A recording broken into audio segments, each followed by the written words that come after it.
जय हिंद। आज हम बात कर रहे हैं मेडिकल फुल फॉर्म के बारे में, जो आपको जानना बहुत इंपॉर्टेंट है। अगर आप मेडिकल फील्ड से हैं तो आपको ये फुल फॉर्म जानना जरूरी है, क्योंकि अगर आप कहीं जाते हैं या कोई टर्म आ जाता है अचानक से तो आपको वो जानना जरूरी है। अगर पढ़े रहिएगा तभी जान पाइएगा। जैसे कि ईसीजी, अब ईसीजी क्या होता है आपको कोई बोल दिया तो पता ही नहीं चलेगा कि ईसीजी क्या होता है। इसलिए आज जान लीजिए। अगर आप कोई भी व्यक्ति हॉस्पिटल में भी जाएंगे तो ईसीजी पता चल जाएगा। अरे हाँ पढ़े थे सर, ईसीजी का मतलब क्या होता है, एलएफटी क्या होता है, एमआरआई क्या होता है, ICU, NICU, CCU, OPD, BP क्या होता है, वो सारा कुछ हम आज डिस्कस करेंगे। तो सबसे पहला है ईसीजी। ईसीजी क्या होता है? ईसीजी का मतलब होता है इलेक्ट्रोकार्डियोग्राम।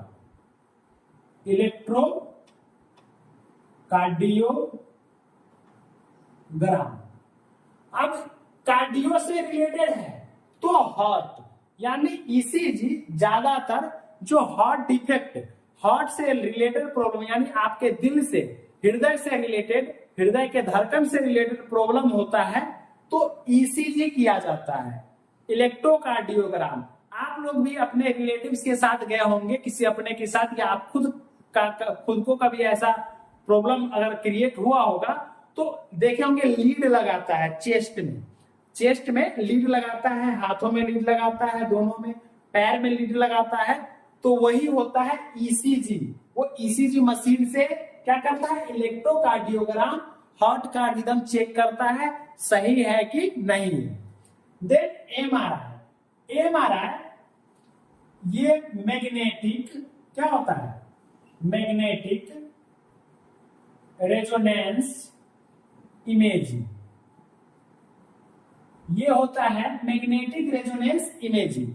अब इसमें क्या किया जाता है?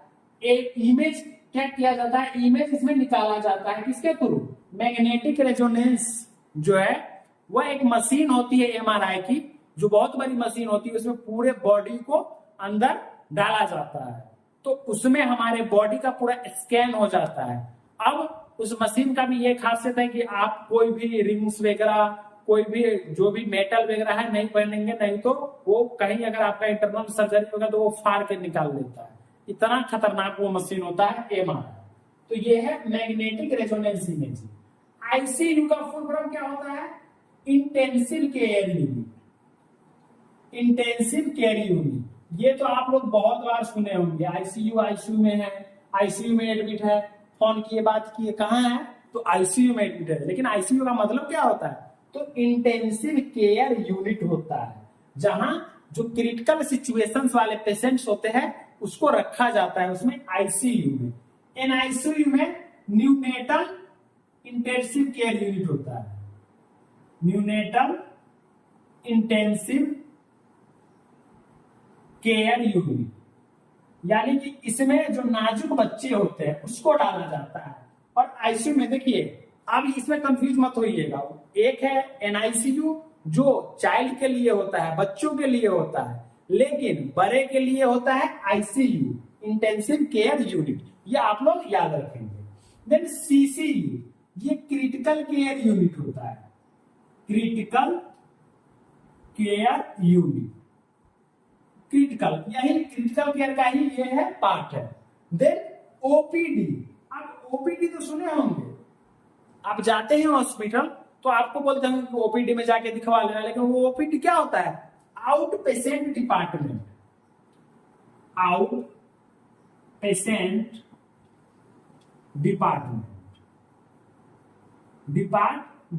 यानी इसमें जो बाहर से पेशेंट आता है जो ओपीडी में।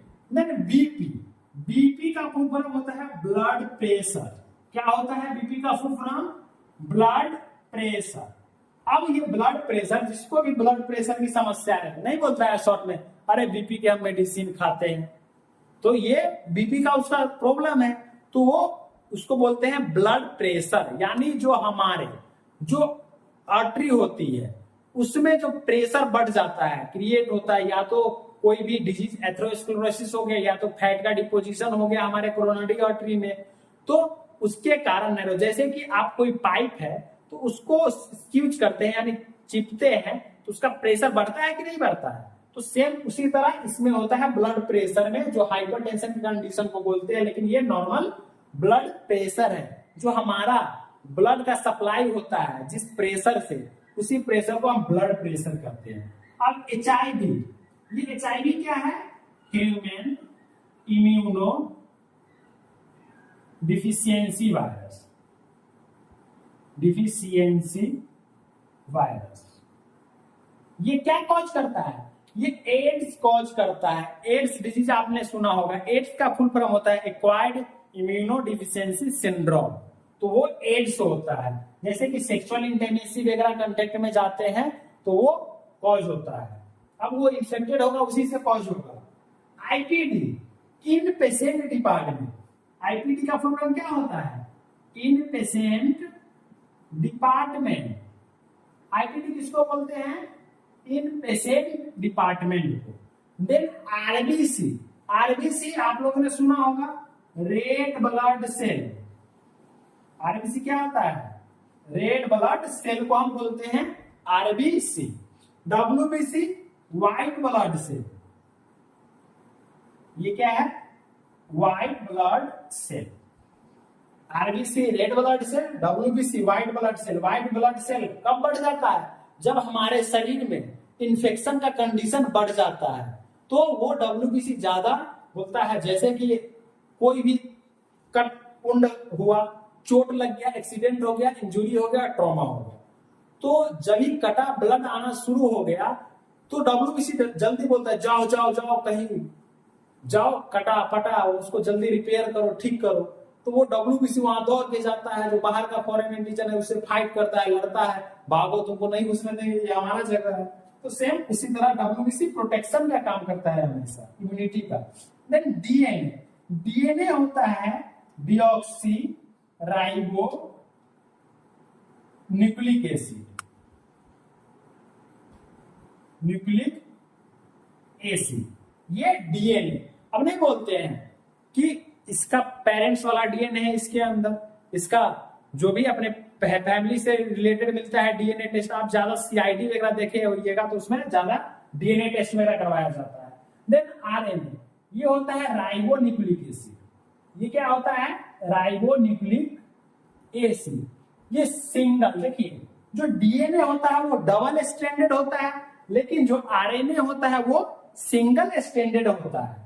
देन एलएफटी, एलएफटी का फुल फॉर्म होता है liver function test, liver function test. अब देखिए एलएफटी लीवर फंक्शन टेस्ट करते हैं, जैसे कि इसका डाइजेस्टिव सिस्टम चेक करना है तो कैसे इसका सेक्रेशन हो रहा है, जो बाइल जूस से कैसा सेक्रेशन है इसका, बिलिरुबिन बिलिवर्डिन तो बढ़ा तो नहीं है, उसमें भी टेस्ट हो जाते हैं लीवर फंक्शन टेस्ट में। तो ये एलएफटी का फुल फॉर्म होता है liver function test. Then RFT, renal function test. RFT क्या होता है? Renal function test. इसमें हम किसका टेस्ट करते हैं? मेनली किडनी का टेस्ट करते हैं कि किडनी हमारा प्रॉपर जो ब्लड का प्यूरिफिकेशन कर रहा है कि नहीं, वेस्ट को प्रॉपर बाहर कर रहा है कि नहीं, एक्स्ट्रा यूरिक एसिड हमारे बॉडी में जो डेवलप हो रहा है उसको बाहर कर रहा है कि नहीं। तो ये हमारा क्या होता है? आरएफटी। देन ओपीवी, ओपीवी क्या होता है? Oral polio vaccine. ये तो सबको लगा हो, बचपन में लगता है OPV 0 dose, 1 dose, OPV 2 dose, 3rd dose. तो ये ओपीवी है। Then ORS, ORS oral rehydration solution. ORS को क्या बोलते हैं? Oral rehydration solution. कब लेते हैं? जब हमारे शरीर में इलेक्ट्रोलाइट फ्लूइड डिफिशियंसी हो जाती है, यानी डायरिया हो गई, डायरिया एक्सेसिव हो गया है तो, या वोमिटिंग ज्यादा हो गया है तो ओआरएस लेते हैं। तो उससे हमारा जो फ्लूइड वॉल्यूम होता है बहुत जल्दी रैपिडली क्या होता है? मेंटेन हो जाता है ओआरएस से। आप ऐसे नॉर्मल में चीनी पानी भी पीते हैं, नींबू चीनी पानी मिला करके। देन ये आरओएम, आरओएम क्या होता है? Range of motion, range of motion, range of motion यानी कि एक्टिविटी, बॉडी का एक्सरसाइज कराना, जो बॉडी का एक्सरसाइज कराते हैं। जैसे कि ये क्या है? फ्लेक्शन, एक्सटेंशन, हाइपर एक्सटेंशन, ये सेम इस तरह से। तो ये बॉडी का स्ट्रक्चर जैसे नेक का होता है, इसमें क्या क्या होता है, जो सरकमडक्शन होता है, रोटेशन होता है, इंटरनल रोटेशन, एक्सटर्नल रोटेशन। तो ये तो MI myocardial infection, myocardial infection ये क्या है, ये हार्ट से रिलेटेड डिजीज है। मायोकार्डियल इन्फेक्शन, मायोकार्डियल इन्फेक्शन जो है क्या है, हार्ट से रिलेटेड डिजीज है। Then CH, chronic heart failure, chronic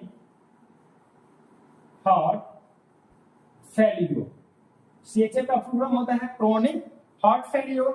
then CAD, coronary, coronary artery disease, क्या बोलते हैं, कोरोनरी आर्टरी डिजीज, किसका, सीएडी। सीओपीडी, सीओपीडी क्या होता है, कोरोनरी ऑब्स्ट्रक्टिव पल्मोनरी डिजीज, ये सीओपीडी रेस्पिरेटरी से रिलेटेड प्रॉब्लम है।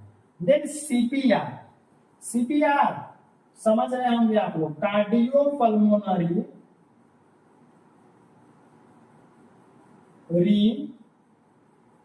रिससिटेशन, कार्डियोपल्मोनरी रिससिटेशन यानी सीपीआर, जो चेस्ट का कंप्रेशन करते हैं, ब्रीथ देते हैं। कब, जब सडनली फॉल हो, गिर गया कोई व्यक्ति, उसका पल्स नहीं आ रहा है, या उसके पहले से हार्ट प्रॉब्लम है, हार्ट अटैक का कंडीशन बन गया है, तो उस कंडीशन में सीपीआर देते हैं। Then STD, sexual transmitted disease, sexual transmitted disease. तो ये हमारा था 25 टोटल मेडिकल फुल फॉर्म। अगर आई होप सभी लोगों को समझ में आया होगा, तो आप लोग मेरे चैनल को सब्सक्राइब कीजिए और अपने दोस्तों के साथ भी शेयर कीजिए, जो ये सारा फुल फॉर्म जान सके। और अगर कोई फैमिली मेंबर्स है या किसी ग्रुप है, उसमें भी भेज दीजिए, क्योंकि सभी लोगों को पता चलेगा। क्योंकि अनजान लोग भी, जैसे कि आप कोई अनजान है गांव के लोग, आप ईसीजी, उसको कोई डॉक्टर बोलेगा ईसीजी, आप नहीं जानेंगे तो क्या समझेंगे ईसीजी क्या होता है, लेकिन ये देख लेंगे कि ये क्या है ईसीजी, तो ये एक